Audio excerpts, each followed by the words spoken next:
the Unleash Success podcast, where we break down the secrets of success to give you real tools and strategies that get real results. And now, here's your host, Corey Corpodian.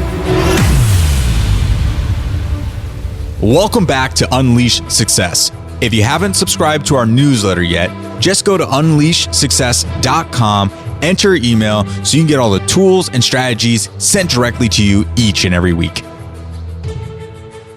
Today, I'm really excited. We're going to be interviewing Patrick Campbell, who is the founder and CEO of ProfitWell. ProfitWell is a company that helps other SaaS businesses utilize financial metrics and subscription services to make sure that they identify correct pricing and growth strategies to increase their revenue today.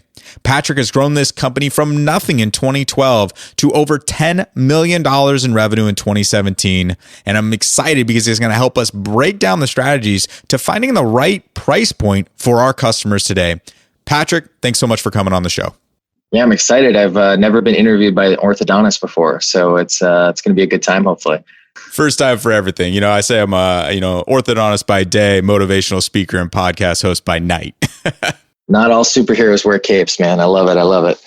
Right on. So, you were able to grow your business to $10 million in revenue in just under 5 years. You know, you started off as your only employee. Now you've got over 40 employees.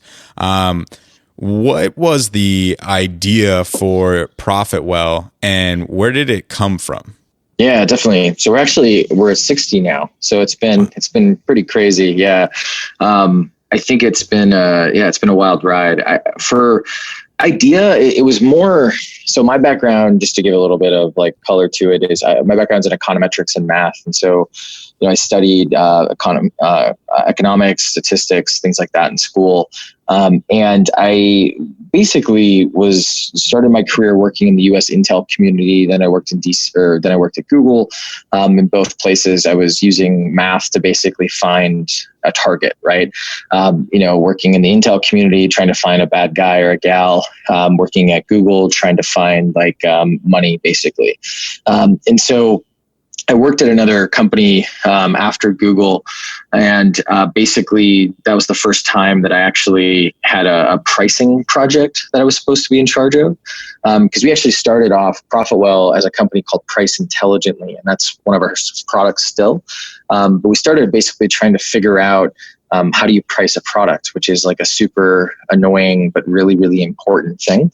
And that kind of got the ball rolling. And the kind of the moment was a mixture of me kind of being, a young, ignorant, but also stubborn in hopefully a good way, kid.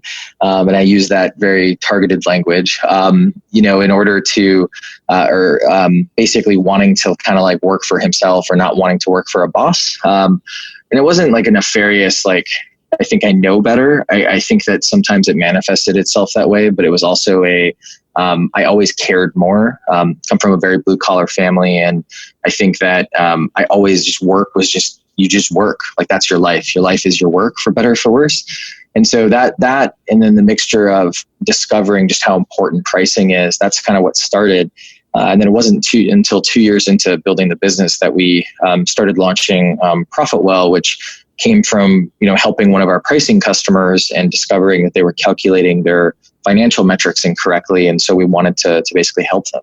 And your background, you just go to work is your life. How does that feel for you, as an entrepreneur? You hear a lot of these guys out there, it's like hustle 24/7 all day, every day. But do you find that you enjoy your work that you're doing? Yeah, I think that's a good question. I think that a lot of people, so I really do enjoy my job.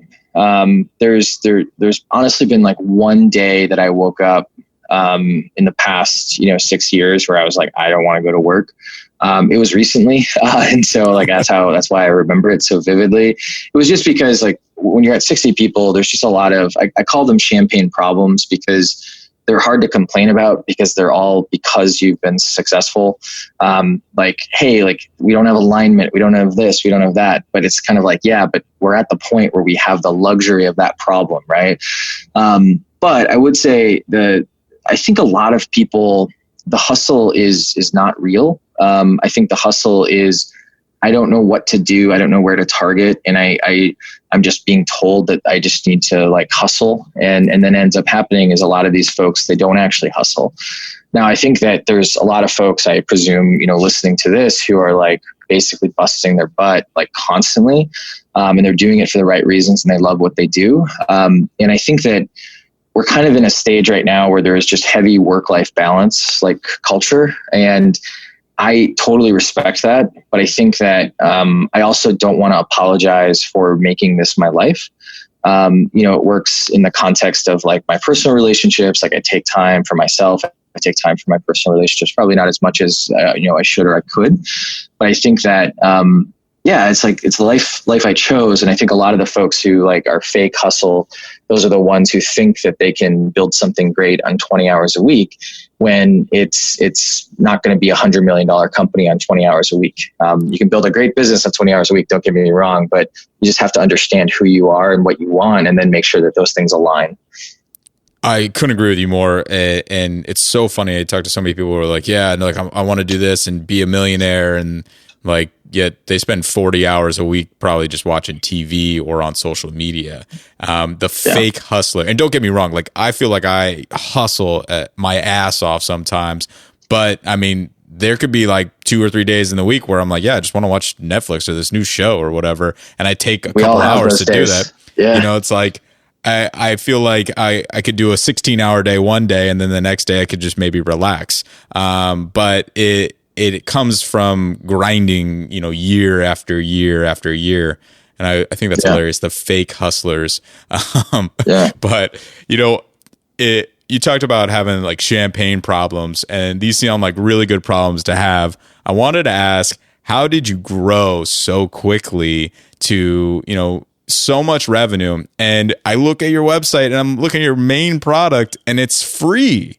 So the guy who's helping us make profit has a free product basically, and it's free for life. So what is your guys' strategy for increasing profits?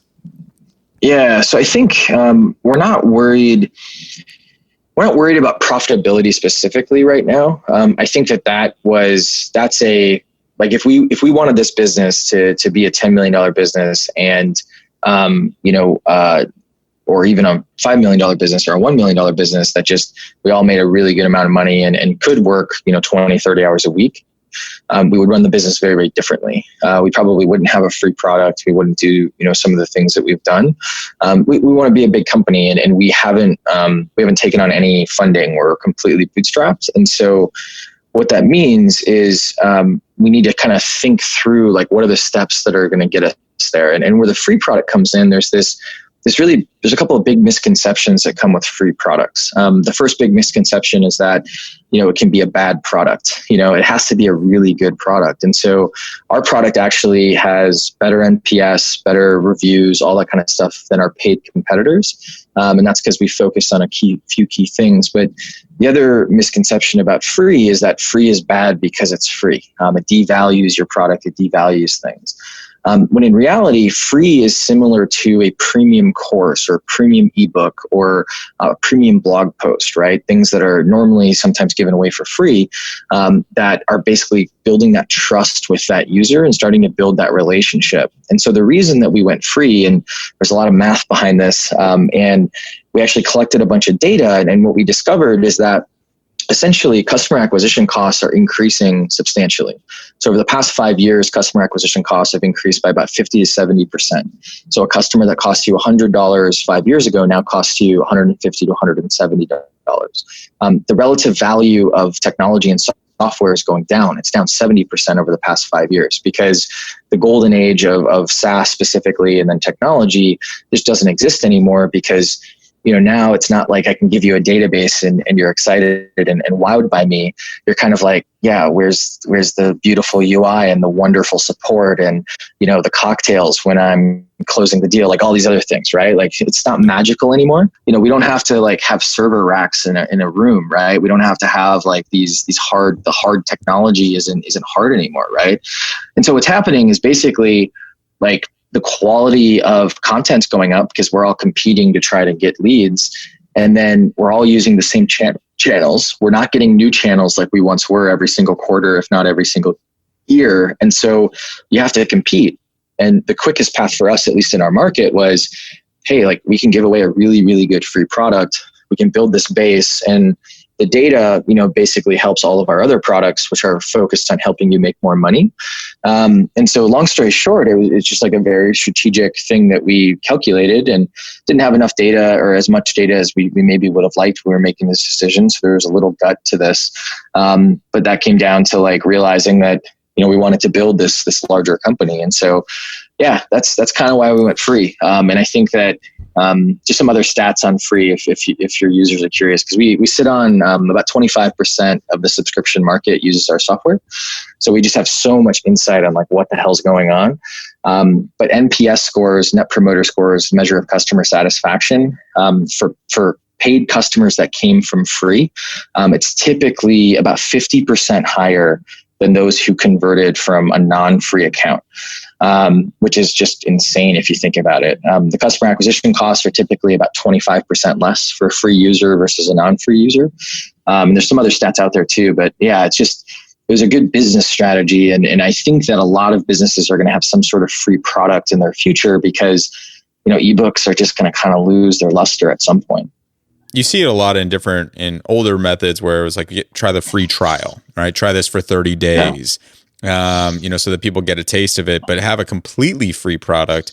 I guess one of the biggest questions that comes to mind, if I'm starting, a company and I try to give something away for free, were you losing money right off the bat? How are you guys, able to stay afloat in the beginning? Yeah. So the first thing is I wouldn't suggest starting free from zero. If you raise money and you have a like top 5% growth person, I'm not saying like some guy or gal who has growth hacker in their LinkedIn profile. I'm saying like someone who's truly like one of the best in the world at like free acquisition, then you can start from zero as free, right? Because you can run it lean or, take on that funding because you're going to get that success. I think for us, we didn't launch that product until like 2.5 years into the business. And we had another product line that was making us money that we were very fortunate that had high enough contract value that it could like sustain us. But we did sacrifice the ability to kind of grow because that time and that money, that profit that we had basically went into starting to build that team and build that product. And it was just, unfortunately or fortunately, depending on how you look at it, it was just sacrifice, right? So I didn't make $100,000 a year till this year. Like it was, and we were doing millions, the past few years. I was making, I think the first 9 months I made nothing. Then I made 30 grand a year. And then I made 50 grand for a long time and slowly would bump that up. But it was one of those things where like we wanted to go big and we wanted to do it on our terms and we wanted to reserve our optionality. And so, we just made the choice and, kind of believed in ourselves, or at least believed that, if we failed, we could always figure it out. And so, yeah, in hindsight, I think it sounds a lot more put together. I think in the trench, we were very like, no, of course, just do this. We just have to do this. This is where the market is, right? Which may be a bad thing or a good thing. Like it worked out, so it's obviously a good thing, right? But it may have not been a great thing, if that makes sense. Absolutely. I was thinking about we'd mentioned earlier, entrepreneur is kind of a buzzword and everyone wants to be one, and you jumped out of your job at Google and created this company and became an entrepreneur before it was even cool, and didn't even pay yourself that much money in the first 9 months. I think people forget that when you actually start a business, it's not like you're going to be making a lot of money right away if you're trying to build an actual business. And so I'm just curious, like, that mindset it's different for everybody, but what does being an entrepreneur mean for you? Yeah, that's a great question. I think, for me, it's someone like, so I think there's a couple of different types of entrepreneurs, right? And that's kind of how I'm going to answer the question. I think there's some of us who are kind of get rich quick entrepreneurs, and I'm not I know that has like a negative, connotation. I'm not like disrespecting that. I think that there's a lot of value in that. These are people that we probably know who are in the affiliate marketing world, who, are in the, some of the ClickFunnels worlds and things like that, who are like really, really good at, creating value, like through courses and content and things like that. And, they get rich relatively quickly. It's not like $100 million or $1 billion, maybe a couple of them, right? But it's like, wow, you can create $1 million business. You can create a $200,000, $300,000, $400,000 business, which is amazing, right? Like there's that type of entrepreneur. And I think when I was young, I think I don't know if I wanted to actually be an entrepreneur. Like I didn't think about this. It wasn't like, oh, I want to be Gary Vee or anything, because we didn't have Gary Vee, right? Right. You had really, titans of business, but they were all like old white dudes, right? And so I think it was something where I wanted to be a lawyer. I wanted to be a couple other things, but I was enamored with like, oh, I want to make money. I want to make money, because I came from a pretty poor background and you get hungry for it. And so the other type of entrepreneur, I think, is someone who's like obsessed with like a problem and obsessed with like some sort of like principle, I would call it, and just needs to figure out that principle. So for me, like I'm pretty obsessed with truth, if that makes sense. So I'm obsessed with like solving a problem, and I want to find the truth of what the problem is. So this can be misconstrued as like, you have to be right. And to me, it's like, I have to be right, but that doesn't mean you have to be wrong or that I'm not wrong. It just means like, we have to work to figure out like this problem. And so I think that's really came from like, I have a debate background and then the econometrics and economics like background, where like, I think a lot of entrepreneurs, like they have this craft or this principle that they need to figure out, and they just need to like continue to hone it and continue to go after it and continue to like solve 1% or 0.5% or 0.1% every single week. And they just kind of keep going with that mindset. And I think that's who I am, is I'm obsessed with like figuring out this problem of like, how do subscription companies really grow? And I want to do it not in like a, BS theoretical way, but I want to see the data that kind of proves it out. So I don't know if that's like helpful, but that's kind of how I think about it. I never really wanted to like I never was like, I want to be a CEO like ever, but there were very entrepreneurial things that I did. Like I would, I think it was out of laziness, but like I would, when I was growing up, we had to make our own lunches. And so I was too lazy to make my whole lunch. So I'd bring a bag of animal crackers and I'd like trade all the kids for my food. And I think that mixed with like wanting to know the truth, I was like, okay, I can go figure this out myself, because I'm not going to be able to figure it out, at the places I was working. That's really cool, man. Very interesting and true. There are a lot of people out there who just really want to make money. I honestly started off that way myself. But then I kind of went to a bigger picture, and the obsession you're talking about, it's almost like scratching an itch. Like there's just something that like you feel that you need to do, and it's more than just money. You got to make a living, but it's more than money.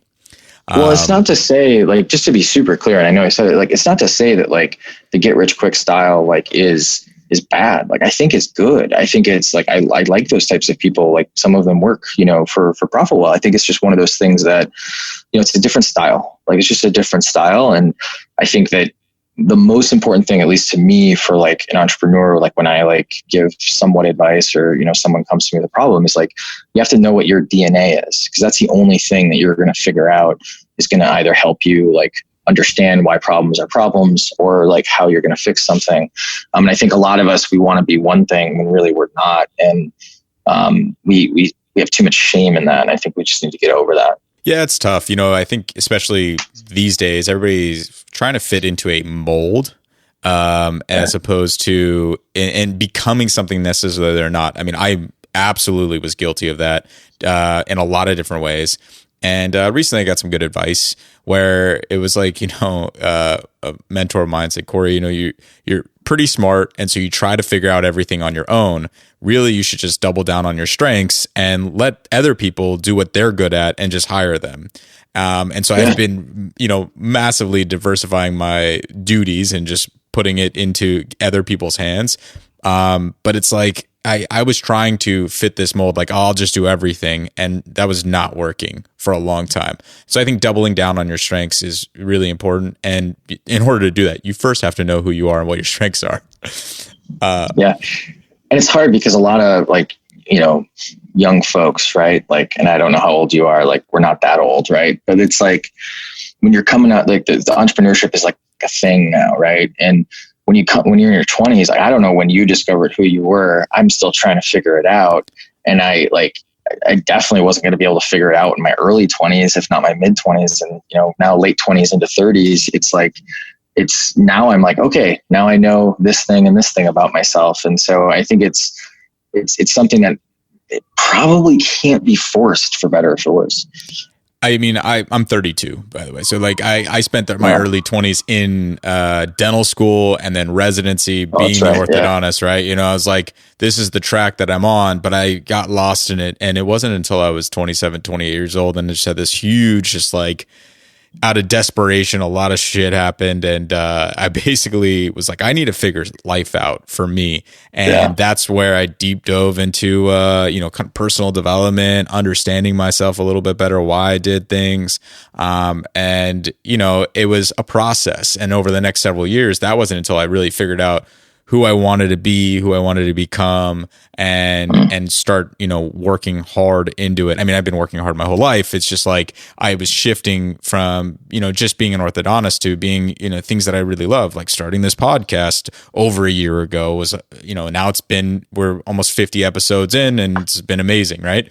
And doing motivational talks for like the Marines and top sales guys. And this is stuff that I love doing that when I was 22 years old, that wasn't even on the radar. So, cool. It's definitely a journey, and I agree with that. And yeah, like you said, for better or worse, I think sometimes you're right. You have to kind of make mistakes and then figure it out as you go. But the whole purpose of this podcast is trying to avoid some of those mistakes, right? So it's interesting. Yeah, you go over subscription models, and I actually interviewed Alex Brown, who's one of the co-founders of Dollar Beard Club, who had a fantastic run doing a parody off of Dollar Shave Club, and one of the most successful ones that I've seen to really try and do that Dollar Club idea. And they had some great insight, but as far as just like looking at all different models, where are some places that you find people are missing out on profitability? What are some of the best ways to increase revenue in the software service? Yeah. So for subscriptions in general, I think there's a really good one, and it's hard for like a Dollar Shave or a Dollar Beard Club. The one thing that a lot of people miss out is using what's called a value metric. And this is applicable even if you don't have a subscription business, but your value metric is what you charge for. It could be per user, per hour, per 100 visits, per something, right? And a lot of us, either in the non-subscription and maybe like consulting or freelance space, we charge per hour, right? But that's not really where the value is, because 1 hour from like an intern is a little bit different than 1 hour from like a CEO has taken 6 companies public, right? Like there's some differentiated value there. And so it's also one of those things that the outcome that you're going to get, if it takes me 5 minutes to create $100,000 worth of output for you, but it takes someone else like, a year to produce nothing, like you don't want to pay differentiated value there. And so the long story short is I think a value metric is something that's super important. Most businesses aren't using one, or they're using the wrong one. And I think that you should really evaluate how you actually physically charge. And the reason is because from a growth perspective, those companies using a value metric are growing at typically double the rate as those companies who are just using feature differentiation. And in addition to that, those individuals who have a value metric, particularly in subscriptions, they have about half the churn that those individuals who aren't using a value metric. And this is just because like when you're paying for something and you're paying along the axis of value that you're getting, like, why would you churn if you're getting value from the product? Right. And so in the Dollar Beard Club example, it's kind of super blunt because, they're sending you the oils or something like that. Like you're getting that oil, you get value from it each month. You're totally fine getting it the next month. You're going to keep getting it until all of a sudden you're like, I don't need this, or I got too much or too little. And that's what you have to adjust, especially in like a business like that. For a analytics piece of software, or let's talk about CRM, because that's a little bit easier. Everyone uses CRM probably before. The per user is probably like where the value is, because it's per salesperson that comes in the door. And then if I'm paying for 5 salespeople and I have 5 salespeople, Like, why am I going to churn unless I just really hate the product? Right. Right. So that's a really, really big thing. I think one that's a little bit like super tactical. One is localizing your pricing. And so what I mean by this is, if you have customers in different countries, and I would say like if you have more than like 10 to 15% of your base outside of your home region, you should be localizing your pricing in the other regions. And the reason for this is because demand is different everywhere, even for software that's accessible through online. And so, the Nordics, they're willing to pay about 35% more than the US for the same piece of software, the same product. The UK, it's about 20% more. Canada is about 10% less. Australia is about 15% less. And so when you can kind of adjust that price, you can adjust that demand. And then the final piece that I would say, and this is kind of what I've been alluding to with both these examples, is that you need to price based on the personas that you're selling to. There's a bunch of data that you can collect to figure out those personas, but you want to get to a world where you're setting up your pricing, your packaging, your positioning to target those personas. A lot of us, we want to be everything to all people. And so what ends up happening is we're like, I need to cater to McDonald's. I need to cater to Johnny and Jane Startup. I need to cater to everyone. And you can kind of do that with that value metric, because McDonald's is theoretically going to be using more of that value metric than Johnny or Jane Startup. But for most folks, even using a value metric, you don't want to average out that price. You don't want to average out that experience. You want to pick that segment and pick that market. And a lot of us, we could probably just with a couple of thought exercises at least get our path going into a direction where we can focus. If not, collecting some more data, you can make it much more targeted, much more complicated. But you don't have to get it started, at least. Sure. And speaking about price, a lot of people tend to, in the beginning, I think either way overvalue their value or really, really undervalue what they're selling. They're like, nobody would buy this for $20, or nobody would pay $20 a month for this service. How do you help people find the perfect value to the perfect price to not undervalue themselves? Totally. So it really comes down to you talk to target customers or current customers. And I know it's this weird thing where we don't want to talk to people about price. It's kind of like, religion, sex, and politics. You're always told, don't talk about it, right? The thing is that your customer realizes that things cost things. Like, they understand that things cost money, right? And so, making that assumption, you just have to ask them in the right manner to understand, to get at the right information. And the human brain, psychologists and economists have studied this for a long time. We think about value on a spectrum. So I know that, the bottle of water that's sitting over there is worth less than this computer, although we're at a hotel, so that might not necessarily be true. But, if I go into the desert and I don't drink anything for 3 days, all of a sudden, it doesn't matter how much this computer's worth. I need that water, right? And so we can take advantage of this by asking ranged questions of our users, our customers, our target customers. Because a lot of us, what they want to do is we want to go, hey, what are you willing to pay? It's a really hard question for us to answer because of the spectrum-like thinking. And in addition to that, even if they're able to give you an answer, as the user of that information, I don't know, is that an overestimate? Is that an underestimate? I don't know how to use that data. And so if I ask you instead, at what point is this way too expensive that you would never consider purchasing this? And then I would ask you, at what point is it getting expensive, but you'd still consider purchasing it? At what point is it a really good deal? And then at what point is it too cheap that you question the quality of it? Now, if I do that across a survey, and if I was asking you on the phone here, I wouldn't use all 4 of those questions. I would just say, hey, at what point is it too expensive you're not going to return my call? At what point is it a good deal you're going to sign today? I would ask just 2 of those questions. But if I take those 4 and I basically do some basic math to them, what will end up happening is you'll basically get a price elasticity curve. And so you'll be able to see, which, just as a reminder, it's a measure of, if I change my price, what's going to be the relative impact, meaning how many more or less sales am I going to get?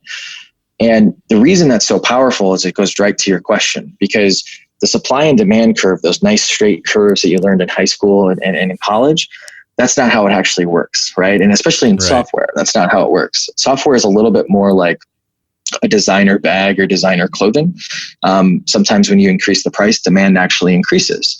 Sometimes when you lower the price, demand decreases because people start questioning the quality of what you're selling. They're like, you can't do what you're saying for $50. I'm not going to trust this, or there's some scam, right?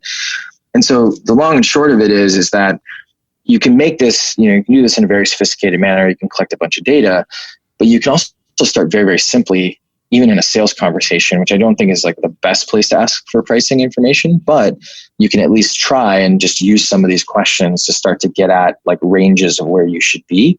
And even doing that with 10 different users when you're about to launch, you'll at least get like the range. You'll at least get close. Like, okay, we're $100 product, we're a $500 product, we're a $10,000 product, whatever it might be. Yeah, it's funny, the price, money, especially with your customers, it's always this weird thing. I know that I learned long ago that hesitation or nervousness, anytime people ask you about the price, creates like kind of a question in their mind. They're like, well, is this really worth it? If you don't believe in it, how am I supposed to believe in it? And so I always kind of said it with a lot of confidence. And I always went back to the belief that I have is that you get what you pay for.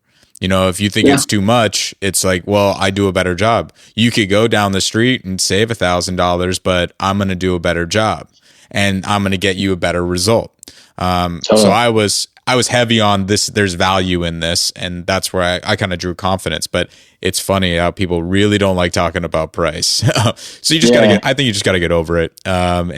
Because that's the best way you're going to help your customer. Totally. And I think you can also, when I ask those questions, you always make them feel comfortable, right? You're like in those, if it's a sales conversation, because sometimes what I'll do is like, we have an advantage because we're like, well, it's funny, we're a pricing company, so I'm super curious, right? But for you, it's like, hey, actually, you know what? It's really funny. I'll tell you our pricing. I'll definitely tell you our pricing afterwards. But hey, like we're actually doing like some pricing research right now. I'm super curious. Like you just went through the pitch, you just went through the demo and all that kind of stuff. Out of curiosity, like at what point do you think this is way too expensive that you never consider purchase, right? And you ask two of those questions, and then you can tell them what you're currently thinking looks like. And if you're in the early days, like those first customers, they know you're in the early days, right? And so they're going to be okay, and they're going to be a little bit more flexible. You still need to, be confident, put a good face, but they know it's in beta or they know something like that. I think when you're in later stage or even mid stage, you can still have those conversations and then confidently kind of give your perspective. But the one other thing that I would say, like based on what you said about get what you pay for, a lot of us, when we collect this type of data, we go, as to your earliest point, oh, well, it's worth so much more than that. And it's like, yeah, but they don't think that, right? So it's not their fault. It's your fault. You have to explain it. You have to find a new customer. Maybe it's not the right customer, or maybe your product isn't worth what you think it is. And the reason I bring this up is because I meet so many entrepreneurs who waste so much time chasing completely the wrong market because they think, oh, this market's just going to be willed into existence. When in reality, it's like, no, it's maybe just the wrong market for the thing that you're trying to sell. And you should use that as signal, not as, oh, they just don't know, because most of us aren't, there's only like one person who's been really successful at this, and that was Steve Jobs. And even that took, a couple of decades, if we're being really, really honest with ourselves. Yeah, absolutely. I mean, he got kicked out of his own company at one point too. So totally. There's a pathway and struggles for anybody to become massively successful. You were talking about customers, and how do you find a customer and help them? How do you create like these raving fan customers who become really obsessed with your product? Yeah, I think, it's funny. I don't know if we're great at this. I think our whole, and this is detrimental. So, and this is the other side of not being more get rich quick entrepreneur, being more like I want to solve the problem entrepreneur. So what ends up happening is we're like, hey, we're just going to create really good product. We're just going to create really good content. We're going to just really create, just really good experiences. And then what happens is you start to think that any movement in the other direction, like a little bit more distribution heavy, a little bit more growth hacky, you just start to assume any movement in that direction is bad. And so what I mean by that is like, our goal is to create a really, really good product, and we have great NPS and really good content. We have great NPS on our content subscribers. But then we don't do a lot of the tactical things to create fans, because we have fans. But it's one of those things where we don't use them. We don't go like, hey, you have this LinkedIn connection. Can you like introduce us? Because we feel that, oh, that's going to be like too salesy or something like that, which is ironic given that we're super confident asking about pricing and things like that. And so I think the answer to your question is, I think we've just really focused on like quality, and we sweat all of the small details. So we do cold outreach, we do like some of these tactics, but we're obsessed about the email copy. And we're not like, yeah, everyone cares about email copy. We will go 10 rounds on a follow-up email, like just 10 rounds on like, this is how it should be worded. This is how it should be structured, because we don't want to be the company that's trying to, get 5 people to answer out of 95 who are now pissed off. We want to be the company that's like, we got 40 to answer, and then the other 60, they're not aggravated. They're not like necessarily ecstatic, but they're like, okay, like that was an okay experience, if you will. So I think that helps a lot, because you learn to respect the user and you build a lot of really goodwill. But I do think we need to do better. And there's probably other people who are better at like some of the more tactical things to kind of drive word of mouth referrals and things like that. Yeah. I realize we kind of brushed along some of these tactics that you're using. But specifically, what does ProfitWell do to be able to increase revenue for some of these companies?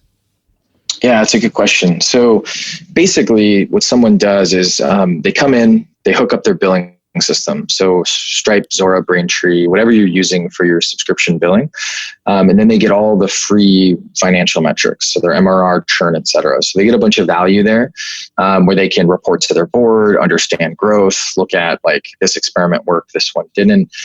Just kind of the whole baseline of financial reporting, and now active usage reporting as well. And we kind of connect the two, and we're going to add the top of the funnel as well, all for free. So you'll be able to get this nice, good look.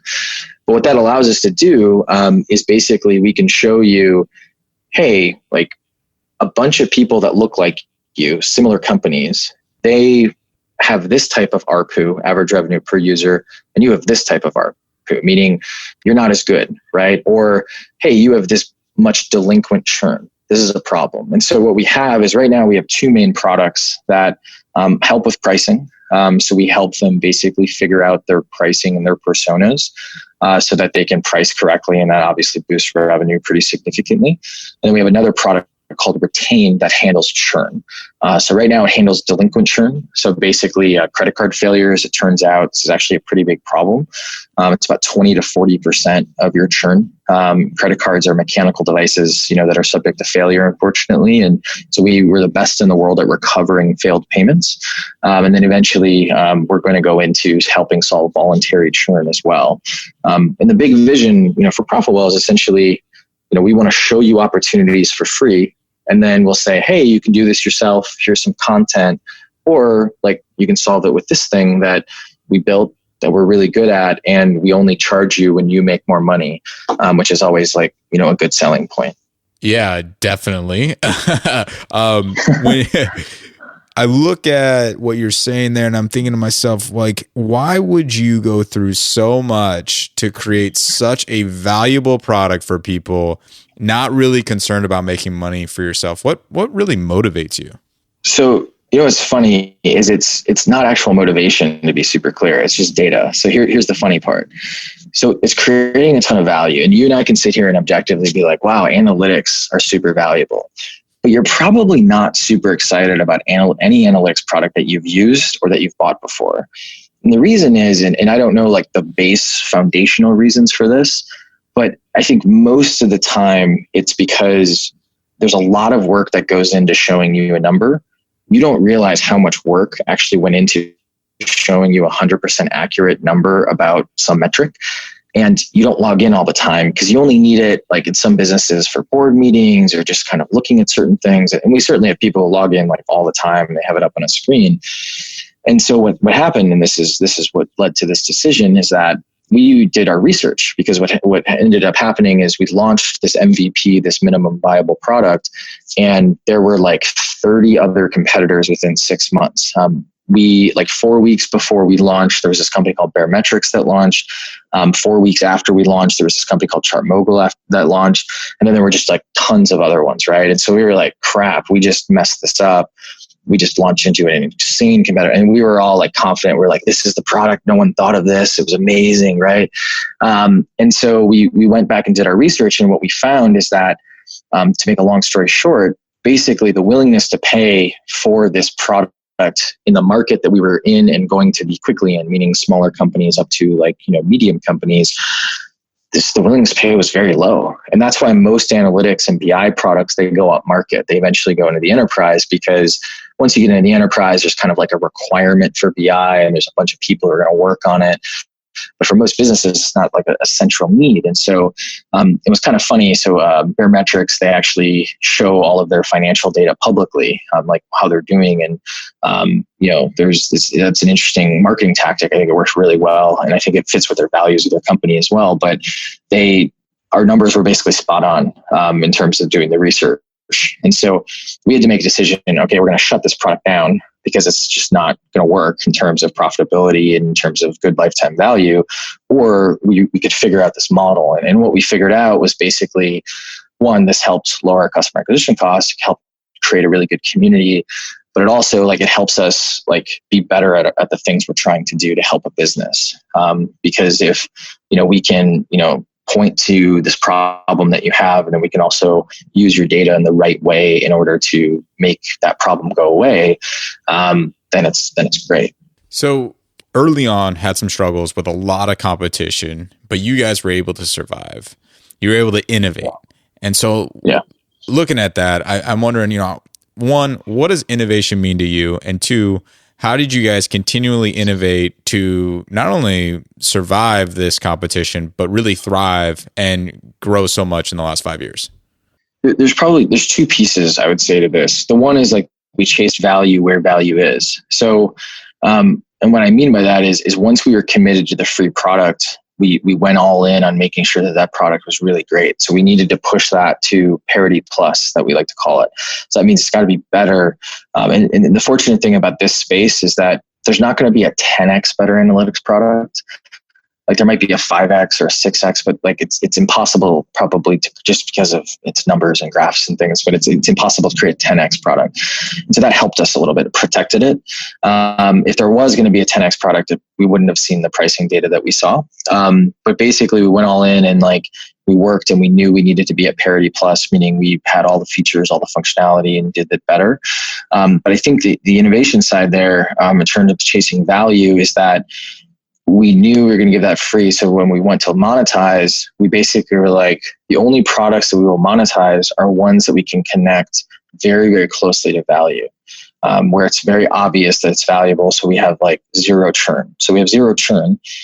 We have net negative churn on our products, it's pretty hard for a B2B business. And that helped us because basically our business is insanely profitable, because we charge based on how much we recover. And if we recover a lot of money for you, we're going to charge you a decent amount of money. You don't care because you're getting more, but we're still going to make a good amount of money. I think the other thing, and this goes back to what I talked about with emails, is I think we really sweat the small stuff. We're even though we can't create a 10x product, we're going to push ourselves to create a 3x or a 5x product. And that took a really good head of product, Facundo, who's our head of product, to basically focus in on, sweating the UI. Hey, this is what a cohort chart looks like on every other product, and it hasn't been changed for 20 years. Can we change it? Is this we're a little arrogant to think that we can do better, but maybe we can because no one's revisited it, right? And I think that you don't really need to do that in most cases, but I think you need to do it in our case because we're trying to build, $100 million, $1 billion company. And I think that has forced us to all of these little things are going to compound as things grow. And we really saw that this year, because before this year, we were always behind. Oh, you don't have this feature. Oh, you don't have that feature. And it doesn't seem like you're developing as much, because we're working on infrastructure so much, accuracy and things like that. And now it's oh, great. Exactly what we want. Oh, this is amazing, right? We get a lot of that because we're at parity plus and we've sweated the small stuff, and we're rarely first with a feature. There are some features that we were first with, but it's one of those things where we always typically will build it in a better way, if that makes sense.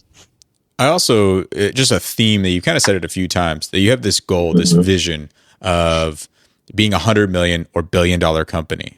And it sounds like that also helps drive your innovation, because you're not thinking about how to make a quick dollar or how to make a feature that might help just a couple people. You guys are really thinking at as large scale as possible. And that kind of creates innovation. It's like, we got to change this graph that hasn't been changed in 20 years. And it's like, why would anybody do that? Well, because we want to be $1 billion company. I thought that was just very interesting. Going into just the visionary of being a leader for your company. You know, you're managing all these people. For smaller businesses, people are 1 to 10 people. You know, how do you go from one person to hiring another person to growing, and how is it handling that new team of people? It's terrible. It's not, and it's not because of them. I think it's, it's kind of funny is that, not all of us, but a lot of us, and I see this with a lot of, kids out of school. And I think I was like this out of school. Like, we think management is fun, and we think management is like, that's the goal. Oh, you're the manager. Oh, you're the boss. And little do we realize when we become a manager, we're like, wow, this is so much more work. And then you're kind of thinking in hindsight, you're like, wow, I was terrible to manage. Like, you just think back to, because you're like, wow, someone just brought this to me and I have to handle this. And I brought that to my manager back at wherever. And that was terrible. So I think, people are hard. Like, people become the company. People become the product at a certain scale. I think once you reach probably like 20, that's true. And you don't really think about it until 35 or 40 people. And that's because people are asking you all kinds of stuff. And you have certain problems here with certain personnel where it was kind of hidden, when it was hidden by the growth or hidden by all the other problems. And so I think, going from 1 to 10, the one thing that I would say is, you're going to try to overthink a lot of things, culture, values, these types of things. I think that, and this is a little controversial, I don't know if I would even like codify your values or things like that from 1 to 10. And the reason is because those 10 people are your culture. Those are your values, right? I think from 1 to 10, we basically, just didn't even really think about a lot of stuff. Just were very reactionary. 11 to 30, you start thinking about, hey, I should not be reactionary, but you still are. And you hopefully hire the right people to really help. And by 20 to 30, you need like other really good execs, not just like your buddy who you started the business with and, you're kind of carrying him or her.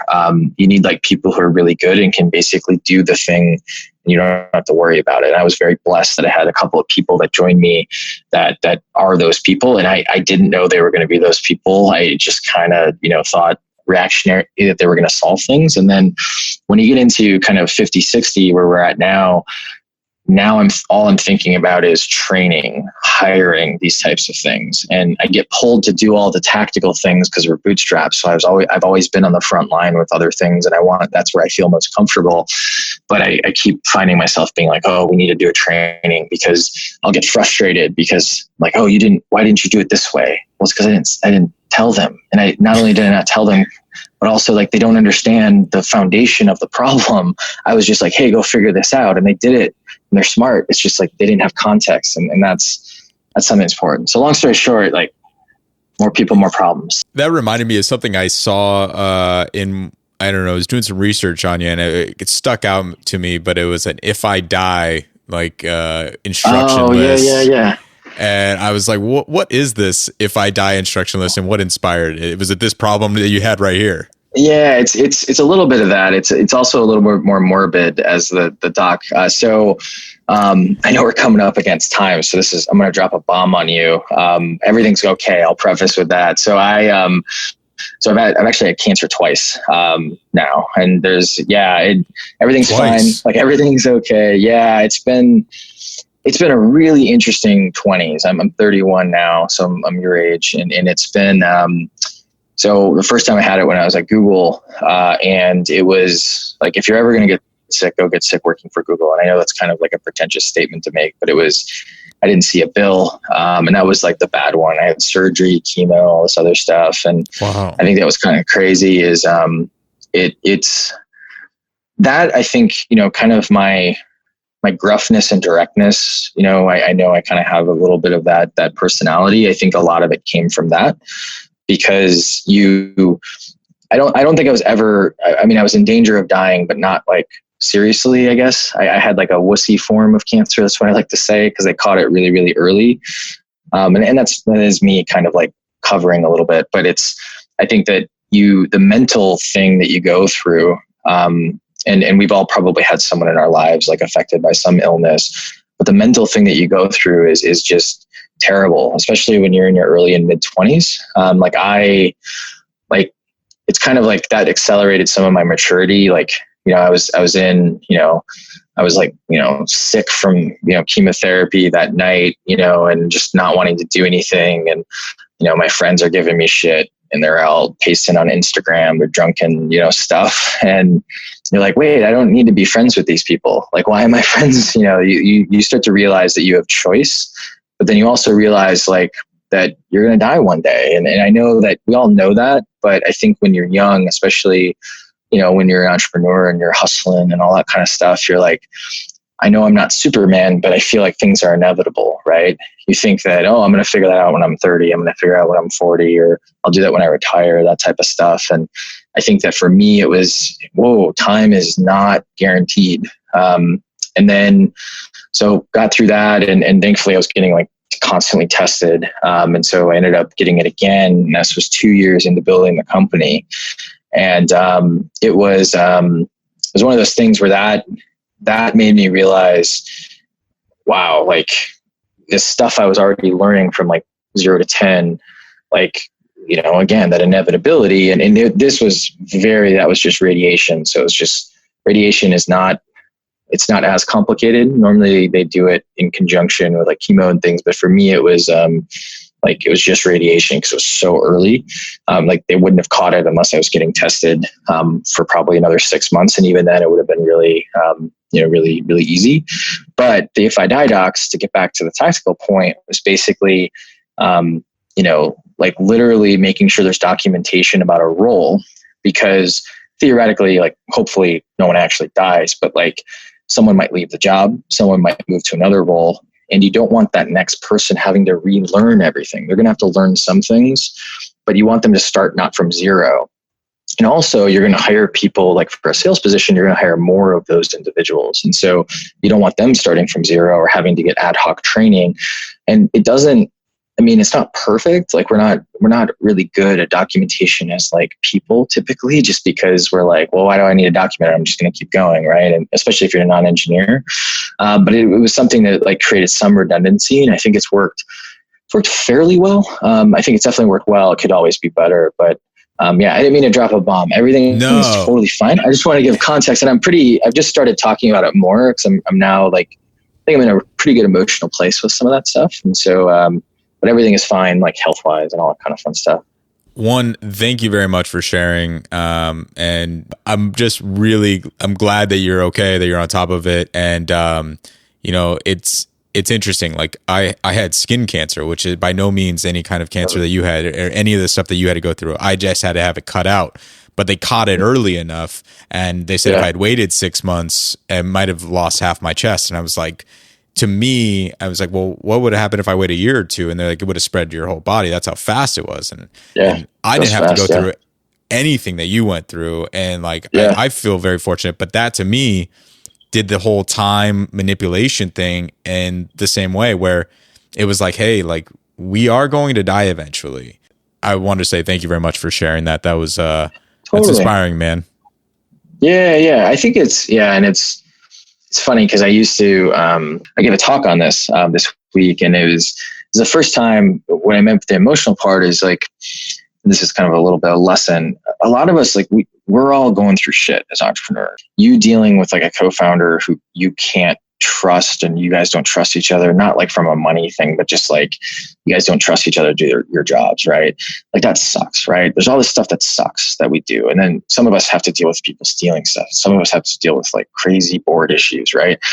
And I think a lot of us, we don't we don't want to talk about it because we feel ashamed, right? Like even if I feel ashamed I got cancer, which is like, it doesn't make any sense like objectively, but I feel ashamed because it's like, oh, that's weakness in some measure. And I probably somewhere along the line could have done something that maybe like a universe would have made it so that didn't happen, but probably not, given my age.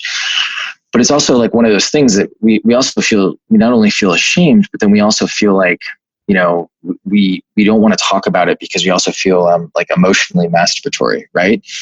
Like me being like, hey, oh yeah, like everything's fine. Like I'm trying to reassure you. It's I don't know. We all go through shit, and I think we should be probably a little bit better about talking about it. It's terribly hard, because of our own emotional psyches. But I think it's interesting to be introspective about it at least.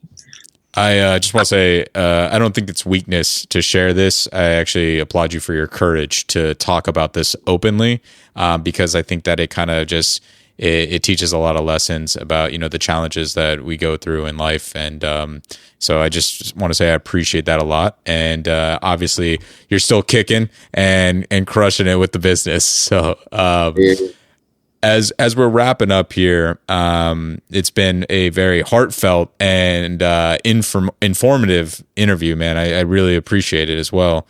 I look at actions that we can take, some specific actions that maybe we can take when it comes to pricing and getting our ability to kind of increase our revenue. What's like the one thing that you think we could do today in our business to be able to adjust our prices or make a better price or offer that would help us increase our revenue? Yeah. So the one thing you literally could do today, I want to say, like, my instinct tells me to say, just go talk to a customer, go talk to 10 customers, because I think the thing is that a lot of us, all these luminaries of Silicon Valley tell us to talk to our customers and focus on our customers. Don't always listen to what they say, but at least get the information. And then we don't really do it because we want to set up an ad campaign or we want to do a bunch of these different things. But that's you're probably not going to implement something today. I think that the one thing that I would do is if your instincts are telling you that you're overpriced, you're underpriced, and be really honest with yourself. Just try it. Just lower the price. Just raise the price. And the reason is because I think that a lot of us, we're just not used to lowering or changing our prices, and you need to treat it as a growth lever like acquisition or retention. So just do something. Try it out with some new customers. It might fail miserably, or it might, do okay. And then that'll help you get a little more addicted to, well, we learned that we shouldn't do that thing, or we learned that we can do that thing. Let's do more. And I think if you get a little bit of addicted to optimizing it, you probably won't be as addicted as optimizing ads and things like that. But just do some sort of test. And the easiest one to do is raise or lower the price. I like that a lot, especially for people who undervalue their price. Simply asking for more could immediately increase their revenue today. And a lot of times they don't even realize how much value they have, and they've never tried it because maybe they're scared or nervous. Yep. Where can we find you online, or, look up ProfitWell so we can connect with you? Yeah, totally. So I'm just Patrick Campbell on LinkedIn. That's kind of where I publish most of my content. Also on Twitter. But I think my email address is pc@profitwell.com. I'm more especially with this type of an audience, more than happy to kind of pay it forward, backward, side to side, whatever, to folks who have a pricing question or have a personal question about building a company or things like that.